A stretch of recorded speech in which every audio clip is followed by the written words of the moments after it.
Welcome everyone, good evening. Welcome to the Redevelopment Commission meeting on June 5th, 2023. First item on the agenda is roll call. Deb Hutton here. Randy Cassidy here. Sarah Bowerly-Dansman here. Cindy Canarney here. Staff present? John Zudik, the Hand Department. Christina Finley, Hand Department. Larry Allen, Legal.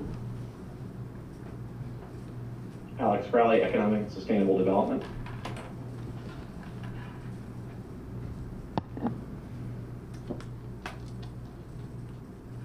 Jeff Underwood, Controller, Treasurer. All right, anyone else? All right, next item on the agenda is reading of the minutes from May 15th, 2023. If any commissioners have any comments or questions, please. I have one. Okay. I know it's picking my eyes see these things, but also if someone's reading it, I read it 5 times and then I think it would help. So in item 6, which is new business, item C under 6, which is resolution 2341, approving amendments to the dimension mill agreement. In the second paragraph, in the 3rd line, it says the evaluation team selected Weddell Brothers Building Group to service as, and so I think it's to serve as, and then the term construction manager as advisor in the previous paragraph is capitalized, so I suspect that's a title, that's a name, right? Construction manager as advisor?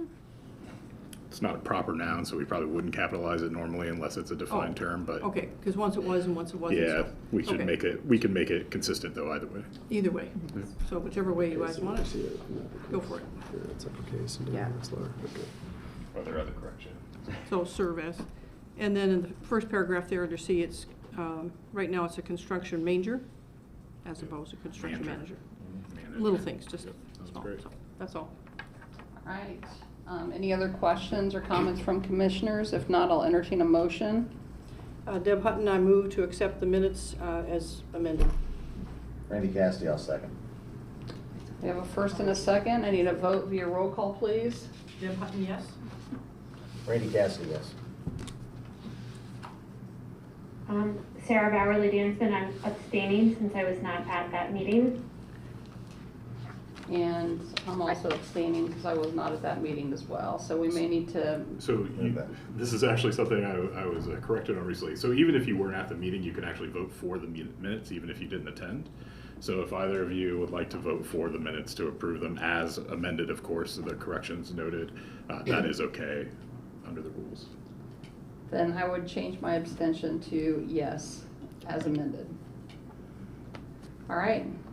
Next item of business is examination of claims for May 26, 2023 for $139,722.93.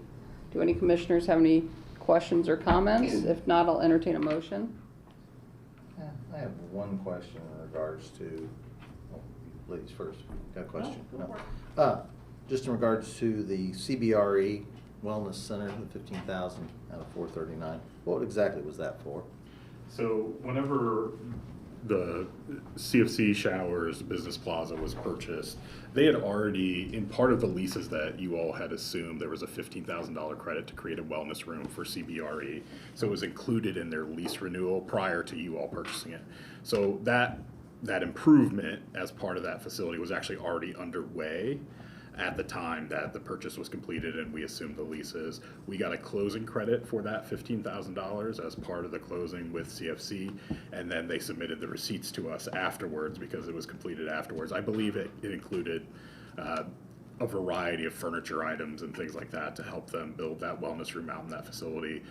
We got a detailed itemized list of that. I'm happy to pull that up for you and follow up with any details. But we were credited that amount at the closing, so consequently, it's a negligible situation from our accounting aspect. That's exactly right. Yep. Okay, that's what I need. Thank you.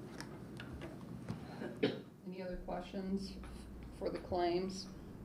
If not, I'll entertain a motion. Randy Cassidy, I'll make a motion to approve the claims as stated. Deb Hutton, second. We have a first and a second. I need a vote via roll call, please. Deb Hutton, yes?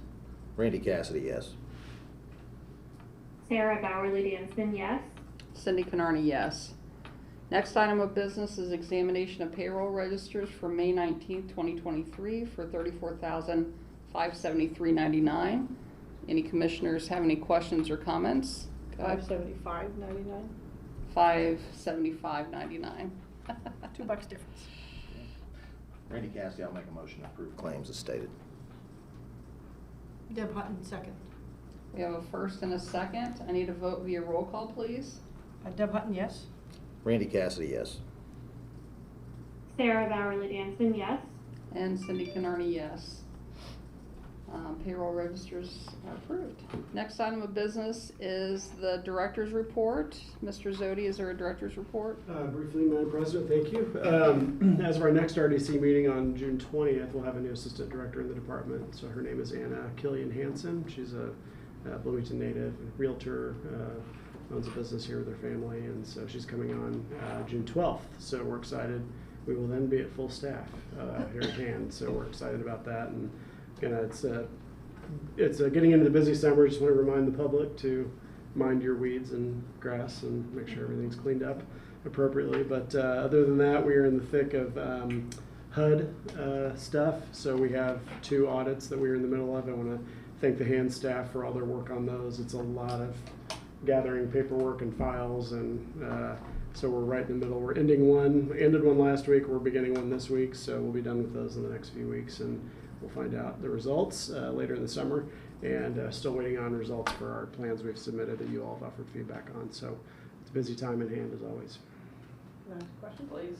Mr. Zodi, do we have any inkling when we'll hear back from, I think it's HUD, about the public service and physical improvements and social service grants? Exact amounts that we're going to be allowed to grant out? We actually got those earlier, I think February 27th was the date we found out the exact amounts. So those, and we went to council the next night, I think. I don't know that we ever circled back with you guys on that. So when you get the next thing that'll come to you are the funding agreements. So what happened, we got the numbers early this year. So I think the letter is dated February 27th. The next night we went to the council and everything was already prepped, and we said these numbers are going to tweak a little bit. So we ended up getting less CDBG money, Community Development Block Grant, because the formula changes. And what was awarded last year, we used some, we carried forward some money that had been sitting in the pot, if you will, that had been unused, so we carried that forward. So we actually will have awarded quite a bit less this year. As far as what we got as a grantee from the federal government, the formula, there are more grantees, and so the ratio changed, and we actually signed on a letter to urge Congress to increase the amount of CDBG money. We actually got about $60,000 more in home investment partnership dollars. So the numbers are $855,000 for CDBG, $868 I think, and then $642,709 in home money are the numbers off the top of my head. So those So are for the physical improvements, which I did and Deborah did the social services, did our grant number projections or recommendations have to still decrease more from what we recommended? I need to go back and check the physical improvement. Yeah, typically on the physical improvements, the advisory committee that you're a member of decides how to do that. So if we get less or if we get more, here's how they will be allocated. And I need to go back and check with staff to see what because it did go down. I think there were some that were we had to cut some off, but that was decided by you guys, and that's what will be done because we in fact got less than we thought. So is it possible to see, not this minute, but to see what was actually the result? Sure. Relative Yeah, I can to send what it. we projected? I'll just ask staff to send it to you, no problem. Thank you And then you'll see those again, like I said, when you get the funding agreements later this year. So thank you. Anything else, Mr. Zodi? No, that's it. Thank you. All right. Is there a legal report? Not at this time, but I'm happy to answer any questions. All right. Quick question in regards to the legalities as we go into our redevelopments and everything. What is the does each one of our TIFs have a sunsetting clause, or is it now combined into our consolidated TIF that there's one sunsetting clause? Yeah, each of the individual areas by statute have different expiration dates. So I think Jeff probably knows this off the top of his head in terms of which one. Since that's first, actually, I want to say it's might be Kinzer, might be the earliest one, although that's a separate TIF. But they each date has a different date depending on whenever it was consolidated. We did issue bonds on some of those and renew some of those dates, so some of them do expire at the same time, but there are some that will roll off of that consolidated TIF at staggered times. We generally present that. I have a list of those that I can present to you. Okay. I don't have them right now. No, I'm happy if to. you- Yeah, If it's you something just- we look at periodically. I just don't have them memorized. Well, the reason I ask is we encumber and continue on these resolutions and projects that encumber the dollars that seem to be in a consolidated TIF where we're allocating dollars. You know, is there a point where something will fall off and then? Yeah, and that's something we budget for already. So Right. any time that we've issued bonds, so in most recently when we've issued bonds for the garages, to build the garages, for instance, that's part of the fiscal analysis that goes into it in terms of the debt service. They take into account when those sunset and how much is going to be left over to service those debts. So that is something that's always taken into account. Yeah, it's just a matter of which one would sunset or be renewed at that particular time? So they can't just be renewed. It has to be through a different, you basically have to create a new TIF in that area. Okay. Is basically the mechanism, the way you would do it. Okay, okay, thank you. All right, is there a treasurer's report? No report, thank you. All right, next item is business development updates. Hi everyone, Alex Crowley, Economic Sustainable Development. Just a quick update on the Economic Development Administration Technology Center grant. As you all know, with the recent allocation of funding from the CREED, the former CREED, the Community Revitalization Enhancement District funding, we're moving ahead with the project. Currently, the schedule calls for a very late, June, I should say, early July release of bids with opening in July later on in the month, and then assuming things go forward, then we would do awarding of those bids with a final EDA review in August. So you will start to see some activity happening coming through and updates related to that as time goes on. Alex, what's the projected start for construction? Let me check. I think it's, August, September. Okay, all right, thank you. Any other questions from commissioners? You first. No, I don't have. Oh, you don't have anything, okay. Yeah, last time we had mentioned the potential possibility of a residential or a different TIF district in regards to a new area. Is that forthcoming? The project is forthcoming, so there's been a PUD filed with the Planning and Transportation Department for an area of the Sudbury Farms tract, I guess, part of that. It's a big one. And so the developer is we were asking them to sort of nail down housing types, and that way that could determine which TIF district we might look at creating, whether it's a separate TIF or residential, so we're just not quite there yet. Okay. Would that be any, but it would, what you're looking at is not something that would be an extension of an existing, it would be new or residential? It would be TIF? new. There are sort of carve-outs that part of that property is in the consolidated TIF, and so part of what we have to go through here is determining what the economic impact of doing something like that would be. It's vacant property, but going through all those moving parts right now. So don't have an answer for you, but it is still moving, to answer your question. Okay. Thank you. All right, moving on to new business. Resolution 23-44, determination of no excess assessed value in the allocation areas. Who'd like to speak regarding this? I can kind of start out, and then our treasurer, Jeff Underwood, can correct me where I make any missteps. So this is an annual report that's due June 15th of every year. We have to send a letter to any overlapping taxing districts in the area. So essentially what it is if there was any excess revenue that we are going to get from the TIF increment that wasn't going to go to either allocated towards projects or for bond service, then we would notify those taxing districts and it would return to be reallocated among the taxing districts. In this case, because of our ongoing projects and because of the bonds that we have outstanding, we do not have have any excess revenue. We have added a new TIF district, so this is true. In years past, we've done the consolidated TIF plus the Kinzer Prow TIF. Those don't have any excess value. We've pledged those kind of funds, and they're encumbered. The newest one is the Meridian TIF, but it has not generated revenue at this yet. It will probably this year taxable to next year, payable to next year. So there's just no revenue there for any excess value. So there is no excess value. So that's what this resolution reflects. And then we would send out that letter to all the overlapping taxing units. Does anybody have any questions on resolution 23-44? If not, I'll entertain a motion. Deb Hutton, I move to approve resolution 2344. Randy Cassidy, I'll second. We have a first and a second. I need a vote via roll call, please. Deb Hutton, yes. Randy Cassidy, yes. Sarah Bowerly Dansman, yes. And Cindy Canarney, yes.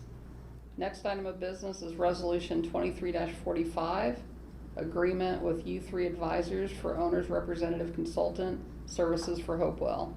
Who'd like to speak regarding this? I think Deb Kuntz is on from JSL, and she's gonna share detail with us.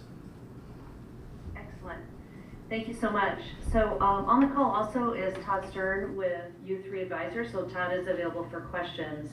You may recall Todd was at your earlier June meeting and did a presentation. There were a number of questions that were asked from that. Just to touch on a few things following those questions, Eric Anderson from the team, who is our project manager, just couldn't be on the call tonight, did visit at the site last week. We had quite the extensive drive around and walk around to see what Hopewell was all about. We did get a few key leaders together as well from the city to just talk with him about that. So he has been to the site, Mr. Cassidy, and so this is a good thing. And then pending your approval tonight, of course, we'll be looking at them coming out in a couple of weeks where we have a series of meetings of which we'll, I'm sure, have involvement by the RDC as well. They are not a master developer. They, in fact, are not a developer. This is a professional service. We are looking for a consultant to assist us on the development side because we need their expertise because we want many developers to come here. So in our solicitations, there was a selection committee that was identified. 3 representatives from the CDCI, which was Mick Renison, John West, and Val. And then from the RDC, Cindy Canarney from represented. And then from the city, Jeff Underwood, Alex Crowley, John Zodi, and then I facilitated. We did start with 5 firms, as you recall, shortlisted to 2, where we quickly then, after additional information and interview time with U3, recognized that they have strong not only affordability experience, sustainability experience, but they also, the work that the developers that they brought both nationally and locally to those projects really exhibited a wonderful design excellence. So we are recommending the contract be for 24 months for $478,000. It would be for that 24-month period. In the contract packet, if you, as you read through the details, you probably noticed on Exhibit B, which I think was page 13 of the document, there was an extensive breakdown of the different types of work they would have, including work that's associated with, they're calling phase 1, but it's really our blocks 8, 9, and 10, of which there are some proposals on the table for. And then the next site, which would be blocks 1, 2, and 3, and then with 4, 5, and 6, and 7. I bring that up, and I'll go ahead and share screen just so everybody can see it, because I think this really probably best demonstrates how their work is overlapping for the 3 different sections of work. So if you saw this in your packet, again, this is under the scope and schedule, and it outlines how the different kind of work. So their fee will actually be graduated over time. If we look at it across the full 24 months, the average is just slightly less than $20,000 a month overall, but it is a gradated this is by quarter, so it's just evenly split between these quarters. So, but it does graduate because, as you can see, just if we look at as they begin, they're going to immediately begin on working on blocks 8, 9, and 10, and blocks 1, 2, and 3. And you can look to the details here as to what they're going to be doing each of those quarters through that 24-month period. So provided a lot of detail and happy to answer any questions that you have about that, but this is the contract we would recommend. They did agree to all the terms that the city has identified on their standard contract and provided their certificate of insurance as well. All right, thank you. Questions from commissioners? Lots of good information, straightforward. I'm fine, thanks. Deb, Todd, I'm assuming the leadership you had representatives from redevelopment on your site with you. And what's Eric's assessment? Can we get our money back and make it work? Yeah, well, Todd, do you want to speak for Eric or? Sure, I mean, you can as well, since you were with him, but he and I debriefed afterwards. I mean, and obviously I'm looking really forward to being there myself and pounding the pavement, as it were. But Eric was really, I think, taken in a positive way with the city, with the site, with what you've accomplished already. We spoke about the way that the site, sits relative to other discrete districts within Bloomington, the university, and others. He was really quite positive, and so we're excited and looking forward to tearing into the RFI responses on 8, 9, and 10, and then teeing up a development process for the next tranche of blocks. I would say, Randy, that he also, is realistic about the challenges of today's market with increasing rates that are going on, right? And so the knowledge, and I think he stated again for us, is just the awareness that when we're looking for affordability, sustainability, and design, right? That's like that's our 3 pillars, but those are can be viewed differently by the development world in terms of sometimes they tend to think they cost more. So I think we definitely talked some strategies that I'm not going to share today about how do we attract the best and the brightest. I will say when he was in Indiana, he was here because he had attracted 3 major developers to a site in Indianapolis. And they were very impressed with what they saw there. So if we can get them that far, I know we can get them to Bloomington. So it's just, there's a lot of legwork that needs to be done to get the folks here, but they're excited. So, and I think they're also impressed with the developer that we're talking to for the core building, moving that forward with Bryn Shores. So. Yeah. Dealing with it as we look through there, and I know where you guys are located at, you're dealing with Indianapolis. Is there any local participation at all? In this contract right now, Randy, we do not have local participation, and yes, you're correct about that. So that kind of segues to my questions, and one of which, I don't know that I ever maybe got the full answer or understood the answer, but I'm curious about U3's commitment to engaging local developers and local partners. Obviously, I think that's incredibly important as we move forward on such a profound community endeavor. So could you speak to that, please? I'd be happy to. I mean, I can't think of an engagement where we've been involved in developer procurement where we have not reached out intensively local developers in any given market. To me, one of the keys to success is to have a mix. I think it's essential that we have the local players who know this market, who have proven experience, negotiating transactions with the city and with the state. I also think it's important, though, to look outside the municipality, to look statewide, to look regionally, in order to create as much momentum and excitement and sense of competition amongst the developer respondents as possible. But 100%, we'd be completely committed to engaging local developers that have the right expertise and experience in this kind of development. So can you speak more specifically on how you'd go about doing that? How we go about finding those developers? Yes. Yeah, I mean, especially I think locally. I think that first of all, information today, particularly in the real estate market, is really transparent, and so I think that it will not be hard for us to identify those developers that have been active in the market over the last several years. We'd also, of course, turn to you, to Deb, to others among the stakeholders in this engagement to be sure that we are, touching on all of the right, including all of the right and appropriate developers that have been active in this market. But I think that with a little bit of desktop research and talking to all of you, it will not be hard to identify the folks that have historically been active in this market. Yeah, Cindy, I would also add in there, we have, I haven't checked it lately, but we have well over 125, maybe a lot more than that, connections that we've already made, that we've been reaching out to, both through, we've been doing some one-on-one meetings, I think with about 25 different, John and I and Alex and I have done different meetings. We've also been on the local circuits, meeting with different organizations and through trying to set up presentations for other organizations. So what, you know, as I continue to share with you three, they are jumping on a moving train. Our goal is to keep that moving, and also they're going to help us get a more targeted conversations with those who we think are good matches. You probably are aware that when we receive proposals on the 8, 9, and 10, which are still under advisement, that we got great participation from the local marketplace.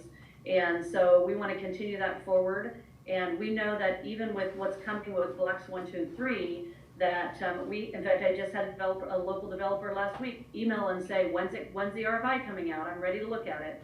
So they're going to continue the conversation forward that we have started as well over the last 6 to 12 months. And I might also say, Deb, if I may, that a lot of the developers that we've worked with, for instance, the developer of the developer out of Chicago for the core building is engaged local architects. So we do have development partnerships that we're seeing in different ways that are good, just because you have that capacity differences in local versus regional and sometimes flipped. And so we are seeing sort of that regional breadth as well. I think it's important on that project and any project coming out of Hopewell to not only engage a local architect, but also engage local subcontractors and local service providers and local, because again, that's a compounding effect that I think is super important from my perspective on such a profound community project like this. So to that end, can you walk me through kind of how the information check-ins will go, who you're checking in with, who you're updating?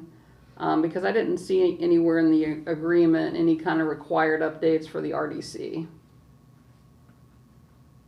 So, go ahead, Todd. I mean, let me speak generally to my thinking about this, but then I'll turn back to Deb. I mean, to me, pretty typically the way that we would work is to have, for example, like a bi-weekly check-in with all of the key stakeholders that Deb would help us identify. That could be the RIDC, the city, it could be the, CBCI. We would defer to you as to who that full constituency needs to be. But throughout this effort, we will have regularly scheduled check-ins, absolutely, where with agendas in advance, where you will know what the topic of conversation is. We'll be sharing meeting minutes on prior meetings.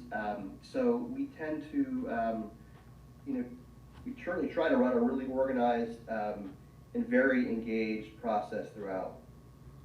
So would it be possible to add some sort of reporting requirement to this agreement to the RDC? Sure, and actually, Cindy, what we probably should think about doing is giving you an overall, because this is focused on development, one piece of it may be, we can either do it, I can do it like this, or we can also do it as a written document that we submit in your packet once a month, if that would be helpful, so that we cover all aspects of what's happening in Hopewell. Well, including what's happening with you through work. Yeah, I think it would be important, again, because of the high profile nature of the project, to have a maybe quarterly update from you three at one of our RDC meetings, so we can understand what the progress is. Because it looks like in the document there's quarterly milestones identified in there, so it'd be wonderful to make sure that we're staying on track of what's working, the timelines, etc., and look at that on a routine basis. Appreciate that point, Commissioner, and we're more than happy to do that. And I think those were my questions. The only other question I would have in regards to it, and I respect with Todd and Deb, is if you see something, once you get involved, if this passes and you get involved, that you say, this is a this is not gonna work, that you'll be able to come to us and say, okay, we need to make a change to make this work with the market conditions. Because given your expertise in finance and these development, I would expect that you would say, oh, you guys, we need to make a left turn to make this work. Yeah, I think you'll find that I'm not shy, and I'm not interested in, just working for 9 months to produce a pretty report that is not actionable and feasible in the market. So, working with you, with Deb and others, we'll be forthright in our assessment of the opportunities and the challenges as we uncover them. And if we think that discovery process requires us to make a pivot, that we'll absolutely not wait to share that with you. Excellent. Appreciate that. Thank you. So speaking of that, that kind of brought up another question. Walk me through who exactly you're going to be working with, what groups you're going to be working with and what kind of frequency. So why don't I start with that one, Todd? So there, so right now there is an internal team of people that have been meeting on Hopewell for the last probably 2 years, every 2 weeks for the last 2 years. It includes Jeff Underwood, Alex Crowley, Larry Allen, John Zodi, the mayor, the deputy mayor, communications, right? Kind of that, engineering is also a player in that. And that has been the group that has kind of been steering the day-to-day activities that are happening. With the onset of CBCI, some of those responsibilities are going to be transitioning. Some of them are being taken over by Todd and his group with U3, obviously. So we're in the midst of transitioning that. I think we're going to be still doing some of those internal team meetings, but they may not be every 2 weeks for everyone. They're going to be more work that happens in concert with CBCI as that transitions. Obviously, they don't hold the contract right now, the RDC does, and so with respect to that, we have got to continue to bring back those updates and let you know what's going on and get your guidance on that. We also recognize that you own the land, right? So as we've talked before, the importance of having redevelopment commission representation as we're doing any kind of selections, like Cindy had you involved in this one. Also in the reviews of any deals that are proposed, like on blocks 8, 9, and 10, we had representation from the RDC on that, or we have representation on the RDC for that discussion as well that's going on. So making sure that we continue to have that representation of RDC, because ultimately you own the land. And so any deal that happens will come back to the RDC. So that gives you kind of hopefully a sense of what those things are happening. Larry or John or Jeff, maybe you want to add anything else to that? Or Mick is on the call too, I think, Mick Renson from CBCI.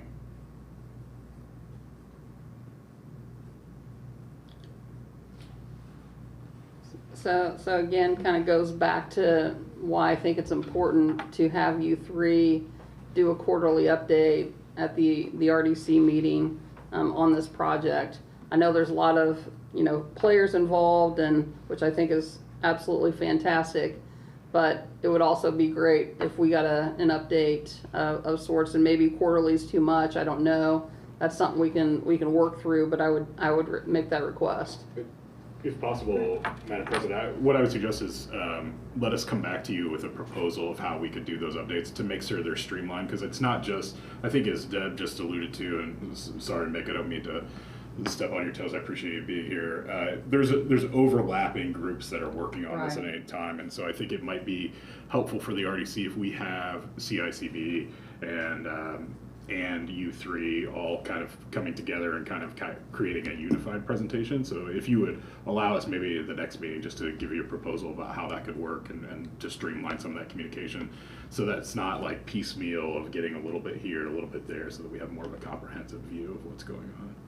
That would be my suggestion. Could we reflect that in the agreement? We can. Currently, the agreement, the way it's written, I mean, that's fine.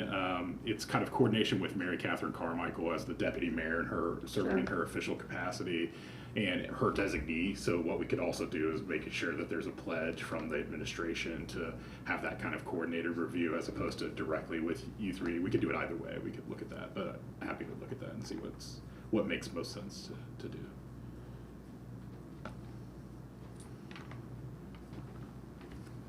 Any other questions from commissioners on the agreement, on resolution? 23, hold on, I think I lost my place. Can I ask one? Yes, please. Larry, for a number of these agreements, and you just mentioned, the person to talk to is the Deputy Mayor, Mary Catherine Carmichael, or her designee. And as of January 1st, she may or may not be a deputy mayor. Does it because her specific name is in there, as opposed to the deputy mayor, whoever it might be, does it change anything about this agreement that it's a different person in that role? Not typically. What we would do then is whoever fills that role next is we would just update it. So that's usually done by written notice, just in terms of the agreements, is to say. It doesn't have to come back to us, but it's. It doesn't necessarily have to come back to you, although, you know, informally. typically we'll keep you apprised of that, so we'll just say, Right. we're just updating it. In the way these agreements work, we can send written notice and say, the new project manager is so-and-so, this is their contact information, just to make sure there's unity. But in terms of formal notices Right. under the agreement, it doesn't really change anything. Okay, thanks. All right, any other questions from commissioners on resolution 23-45? Any public comment? Anything? All right, not hearing any, I will entertain a motion for resolution 23-45. Randy Cassidy, I'll make a motion to approve resolution 20, let's get the number right. 2345. Subject to the reporting aspect, so that the RDC is updated in regards to ongoing communication. Deborah Hutton, or Deb Hutton, second. We have a first and a second. I need a vote via roll call, please. Deb Hutton, yes. Randy Cassidy, yes. Sarah Bowerly Dansman, yes. Cindy Canardi, yes. Next item of business is resolution 23-46, agreement with Axis Architecture for preliminary design services on Showers West Public Safety Facility. If you'd like to speak regarding this. I can take a first stab at this as well, and just anyone else can fill in with details. So this is obviously pertaining to what was formerly known as the CFC Showers Business Plaza, which we are also calling Showers West. This is kind of the first step in having the design services for the new public safety facility. These are the preliminary design services because, first of all, they're currently included in this scope of services for this first phase, essentially, is 3D mapping the building and coming up with, if this was an engineering project, we'd probably call it a 30% design of what's going to go there before we get the full scope of how much design it'll take to really fill out this building. So this isn't going to be the end, this isn't the full amount, but it's really just that inaugural part of it of Axis Architecture, who's been selected as the best architecture firm to take on this, having their people come down, get familiar with the building. They've already scanned it, in fact, and then putting together those 3D models so that they can start designing it, including potential entrances connecting City Hall and Showers West, of course, and some other services. So this really pays for their staff coming down, the creation of the 3D model, and the scanning, which you see in the packet. Which the 3D modeling's done. I don't know if the 3D modeling's done, but the scanning part's Scanning's done. been They done. did do the scanning. So We we owe coordinated that, with we owe that irregardless. Yeah, ideally we would have had that, this in hand before that, but that's kind of how that worked out. Any other questions from commissioners? Quick question. Please. In our purchasing agreement, did we get the plans from CFC? We do. So those have been turned over. They Okay. were shared with architecture firms, even as part of the process where we interviewed. I think we interviewed Yeah, how many? 4 or 5 architecture firms, kind of identified the top 2 or 3, and then focused in on Axis after vetting a couple as the finalists. Those kind of blueprints that were shared with us from CFC were shared with them as well. One of the things they wanted to do is just kind of put it, I don't know if they're using AutoCAD exactly, but it sounded like they're using something like AutoCAD to create, except they'll create a 3D model of the building, which they felt is more representative than just the plain blueprints, which is what we received from CFC. No, 2D model. Yeah. Okay. Of this fee, as we're looking forward for the public safety portion of it, does this have any incorporation at all into the future design for the additional 30+ thousand square feet that'll be Yeah, so this is gonna take into account the entire space and how it'll look, so that's one of the reasons why, we've kind of been, as we've been updating people, is telling them, we don't know what the police headquarters is gonna look yet. We've had preliminary designs, we've had kind of a conceptual that this space can work for that, but we don't know what the final design is, because they'll need to take a look at the entire building, see what makes the most sense for both the primary functions to maintain all that workflow that we carefully talked about during the process for the police department, fire administration, where they're gonna go, and then see if there's gonna be leftover square footage there that could be cordoned off and kind of separated for either city offices or for future leasing. So yes, it's gonna take into account the entire space, not just a smaller footprint. Okay.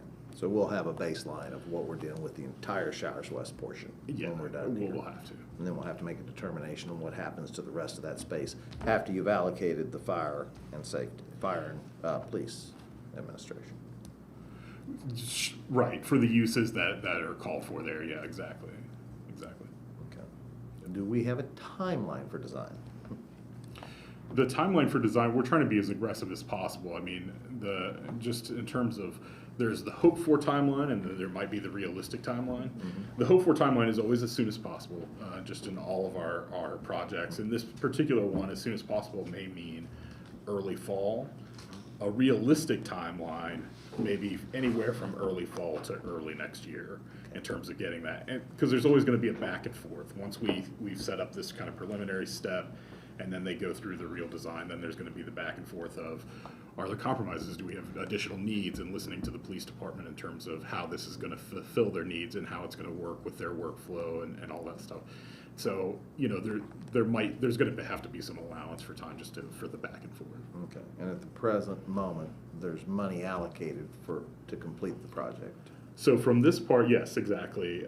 This is coming out of the bond, as you may have noticed in the resolution. So this is part of the public safety bond that was issued by the Common Council, which is not part of the RDC's funding. However, what we have designated is there's a potential TIF backup here if necessary.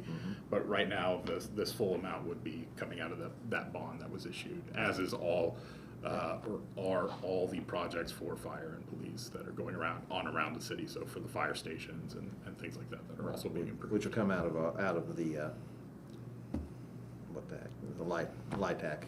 It's coming out of That's so the base backing, but then it's got a backing of the TIF. it's the ED lit that was designated for bond service. So the ED lit for public safety.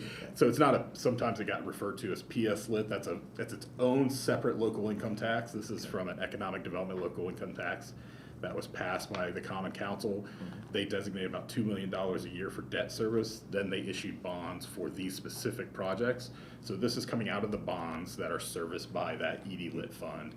We also, just in case, because these projects always run over and you always want to back up there, that's why we've identified, to the extent that it's legally feasible and possible, the consolidated TIF is the backup. As a backup. And that's where, because this is in the downtown TIF. So. Okay. Thank you. Question? We've been talking about the building, Showers West, and the police administration and police station function and fire administration. But for the police, we've heard discussions back and forth about where do police cars go, the SWAT building, and that many police units will be just on patrol already and be going from there, but not all. And comments about, well, they could be in the garage, they could be not in the garage. Is there any, in this whole architecture discussion, is there any part for the architects to look at our property and say, this is what we might do to provide space for 5 vehicles, SWAT plus 4 sedans or something, as part of their thing? Or is this strictly, for now, the building and what's in the building? I don't know if anybody in the call, I'd like to follow up on that a little bit. My understanding is that we would have them look at the entire site. I don't know, just as I sit here, I don't know if we have decided that Studio Access is the right people to do that in terms of that traffic transition. I just don't know the answer to that, Commissioner. I apologize, but typically we would have them look at the entire site, which would mean the surface parking lot that's there, the adjacent garage, and then also just the ingress and egress out of that site, which was obviously a big topic, and we do have to address. Yeah. because there's also security concerns and things like that.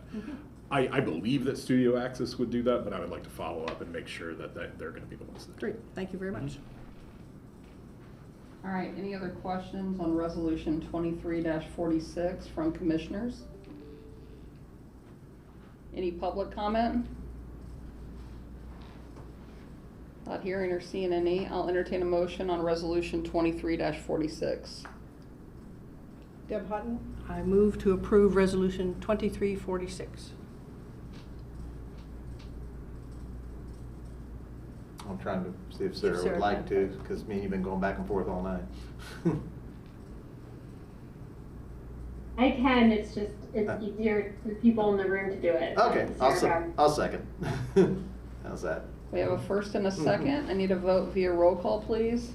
Deb Hutton, yes. Randy Cassidy, yes. Sarah Bowerly Danson, yes. Cindy Canarney, yes. Next item of business is general business discussion, I believe, getting back to the agenda. Am I correct? Yes.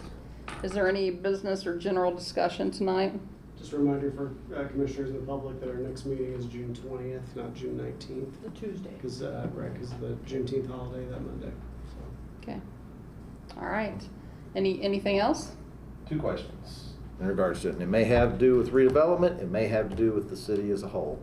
Over the weekend when I was on Kirkwood and I happened to run into parents who had their potential IU student here. And I was asked, because of some circumstances where there was a significant amount of shelterless individuals that had significant amounts of items in People's Park, and also the aspect of what they referred to as weeds in our planters, if this is how it always is. And I assured them it wasn't. They just happened to come at a time that was there. Now, I bring these issues up because these people were not from this state. They were from Massachusetts. And have they been just the first time in town? It was their first time in town. Okay. And when I get that question asked, I always want to bring it up in a circumstance, because as we look at all of our things that are seen throughout the world, the sample gates are there. And if that's the gateway into the university, I'd like to see that as people transition from that gateway, that they're met in an area where they don't ask those type of questions, but they talk about the entryway into our community. And I understand that some of the things that someone would say would weeds, may be natural foliage, but we need to get that message out if that's the case. Yeah, And I don't know, were they planters that the city maintains, do you know, or they Yes. are IU? No. Okay. Yeah. We get quite a bit of feedback on the planters. There is a designated person. The goal there in the recent past has been to do native plantings that are native to this area. We've gotten quite a bit of feedback about the appearance of those at different times, and the fact that they're just starkly different than what IU plants. IU plants very flowers, and then we've tried to do something that you might see in this habitat more naturally. We can pass along those comments certainly to the correct individual. In terms of other people downtown, obviously that's something that we're continually dealing with. I think John, it'd probably be good to share with Cott and all those folks. Yeah, Well, yeah, just one of those things I ask. And then the other aspect of it, because I just happened to be there, and quite frankly, I had on a bright yellow shirt, is why I was asked. I'm sure. And they asked me if I was, part of the part of the city. Yeah. And I said, well, yes, we're all part of the city here. And you'll find that with Hoosiers, that we're hospitable and helpful. But on that, is there ever consideration, if we, even from a funding standpoint, that on these weekends or times that we have community ambassadors in those particular areas? So we have downtown resource officers through the police department. and Different, then- or it's resource officer versus. Sure, because- and their job is to work with individuals or whoever it is, whether it's someone who might be unhoused or another individual. And then we have our after-hours ambassador, Charles Culp, who works evenings and weekends. His job is to liaise with the businesses and people who might be downtown. I'm probably not communicating correctly on this. What I'm asking, I understand the community resource officers, and they do a phenomenal job. Actually, anything that if out-of-town visitors, they see that there's people there that they could ask questions of, Sure. Because, even though the resource officers are wonderful and phenomenal, Yeah. they're still there for public safety and such, and sometimes, you don't really ask those questions. Sure. I think it's a good question. The Community Family Resources Department has downtown outreach grants and things like that they fund for different materials and communication and things like that, both for people who might need it as far as social services go, as well as Well, other aspects. But I think would that be it's a good point. something that we would ever look at through the Convention and Visitors Bureau or anything of that to assist in that type of situation? So we have done it, we've also done it in smaller sources, actually just this past week, last Friday, so for First Friday, Downtown Bloomington Inc. hosted kind of a alley beautification thing, which also had city representatives going around taking surveys of what people felt about the downtown, allowed them to ask questions of not only DBI and the downtown businesses, but also the city of Bloomington. So we do have a precedent in terms of the small scale of isolated events. I don't know that we've done that. We don't do that on a regular basis except for the after hours ambassador and things like that, but that's an interesting suggestion. I think we should pass on. Yeah, just when student orientation and such come in, our community's filled with people from all over the world that really don't understand our community or know, but they understand the quality of education they get by coming here and safety. So, Yep. okay, appreciate Thank you. it. Thank you. All right, thank you. Any other general discussion? If not, I'll entertain a motion to adjourn. So moved, Deb Hutton. Randy Cassidy, second. All right, good night, everyone. Thank Bye. you.